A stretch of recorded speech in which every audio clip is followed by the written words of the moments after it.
کلام مقدس پرانے عہد نامہ میں سے ملاکی نبی کی کتاب، اس کا 3 باب۔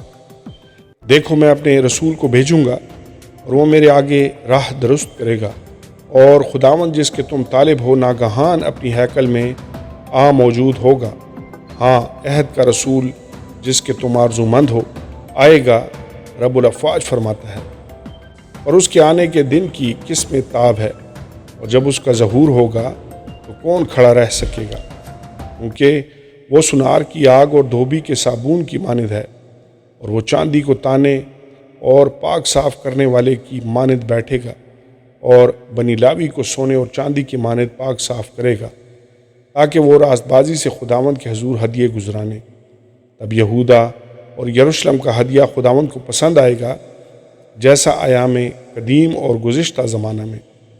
اور میں عدالت کے لیے تمہارے نزدیک آؤں گا، اور جادوگروں اور بدکاروں اور جھوٹی قسم کھانے والوں کے خلاف، اور ان کے خلاف بھی جو مزدوروں کو مزدوری نہیں دیتے، اور بیواؤں اور یتیموں پر ستم کرتے، اور مسافروں کی حق تلفی کرتے ہیں، اور مجھ سے نہیں ڈرتے، مستعد گواہ ہوں گا، رب الافواج فرماتا ہے۔ دائیکیوں کی ادائیگی۔ کیونکہ میں خداوند لا تبدیل ہوں، اسی لیے اے بنی یعقوب تم نیست نہیں ہوئے۔ تم اپنے باپ دادا کے ایام سے میرے آئین سے منحرف رہے اور ان کو نہیں مانا۔ تم میری طرف رجوع ہو تو میں تمہاری طرف رجوع ہوں گا، رب الافواج فرماتا ہے۔ لیکن تم کہتے ہو کہ ہم کس بات میں رجوع ہوں؟ کیا کوئی آدمی خدا کو ٹھگے گا؟ پر تم مجھ کو ٹھگتے ہو اور کہتے ہو ہم نے کس بات میں تجھے ٹھگا؟ دائیکی اور ہدیہ میں۔ بس تم سخت ملعون ہوئے، کیونکہ تم نے بلکہ تمہاری تمام قوم نے مجھے ٹھگا۔ پوری دائیکی ذخیرہ خانہ میں لاؤ تاکہ میرے گھر میں خوراک ہو، اور اسی سے میرا امتحان کرو، رب الافواج فرماتا ہے۔ میں تم پر آسمان کے دریچوں کو کھول کر برکت برساتا ہوں کہ نہیں، یہاں تک کہ تمہارے پاس اس کے لیے جگہ نہ رہے۔ اور میں تمہاری خاطر ٹڈی کو ڈانٹوں گا، اور وہ تمہاری زمین کے حاصل کو برباد نہ کرے گی، اور تمہارے پاکستانوں کا پھل کچا نہ جھڑ جائے گا، رب الافواج فرماتا ہے۔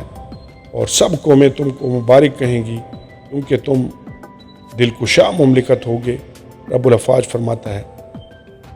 خدا کا رحم کا وعدہ۔ خداوند فرماتا ہے، تمہاری باتیں میرے خلاف بہت سخت ہیں، تو بھی تم کہتے ہو ہم نے تیری مخالفت میں کیا کہا؟ تم نے تو کہا خدا کی عبادت کرنا ابس ہے، رب الافواج کے احکام پر عمل کرنا اور اس کے حضور ماتم کرنا لا حاصل ہے۔ اور اب ہم مغروروں کو نیک بخت کہتے ہیں، شریر برومند ہوتے ہیں، اور خدا کو آزمانے پر بھی رہائی پاتے ہیں۔ اب خدا ترسوں نے آپس میں گفتگو کی، اور خداوند نے متوجہ ہو کر سنا، اور اس کے لیے جو خداوند سے ڈرتے اور اس کے نام کو یاد کرتے تھے، اس کے حضور یادگار کا دفتر لکھا گیا۔ رب الافواج فرماتا ہے، اس روز وہ میرے لوگ بلکہ میری خاص ملکیت ہوں گے، اور میں ان پر ایسا رحیم ہوں گا جیسا باپ اپنے خدمت گزار بیٹے پر ہوتا ہے۔ تب تم رجوع لاؤ گے، اور صادق اور شریر میں، اور خدا کی عبادت کرنے والے اور نہ کرنے والے میں امتیاز کرو گے۔ آمین اور آمین۔